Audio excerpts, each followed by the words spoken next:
पहचानना। आज का टॉपिक है खुदा को पहचानना। और अगर जो खुदा को नहीं पहचानते उनके बारे में बाइबल मुकद्दस क्या बयान करती है, आइए हम देखते हैं।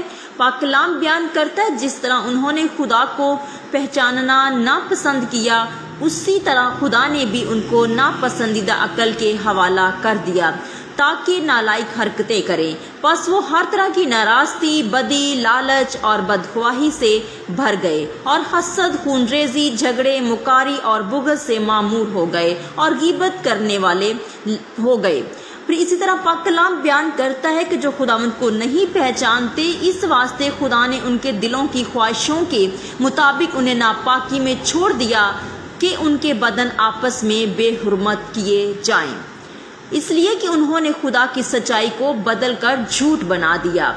खुदा जो तख्त नशीन था, उसने अपने तख्त को छोड़ा और इस दुनिया में हमारी खातिर धरती पर आ गया। फिर हमारी खातिर उसने दुख उठाए, मसलूब हुआ, मर गया और दफन किया गया। उसने हमारी खातिर अपने आप को क्रूसीफाइड होने के लिए पेश कर दिया। तो जब हम उसकी मोहब्बत को नहीं पहचानते, उसकी कुर्बानी को नहीं पहचानते, तो फिर वो हमें नालायक हरकतों के हवाला कर देता है। तो आज हमें चाहिए अपने खुदा को पहचाने और उसकी मर्जी के मुताबिक अपनी लाइफ को स्पेंड करें, और जो नहीं स्पेंड करते तो खुदावंद उनको नालायक हरकतों के हवाले कर देता है। और आज हम दुनिया में देखते हैं कि बहुत से लोग ऐसे हैं जो झगड़ा पसंद करते हैं, बहुत से लोग ऐसे हैं जो हसद करते हैं और चोरियां करते हैं और झूठी गवाहियां देते हैं और बेगानी औरत का लालच करते हैं, यानी कि बेगाने माल का लालच करते हैं। हर एक बदी उसके अंदर पाई जाती है जो पाक कलाम में बाइबल मुकद्दस बयान करती है, क्योंकि बाइबल मुकद्दस खुदावंद ने बाइबल मुकद्दस को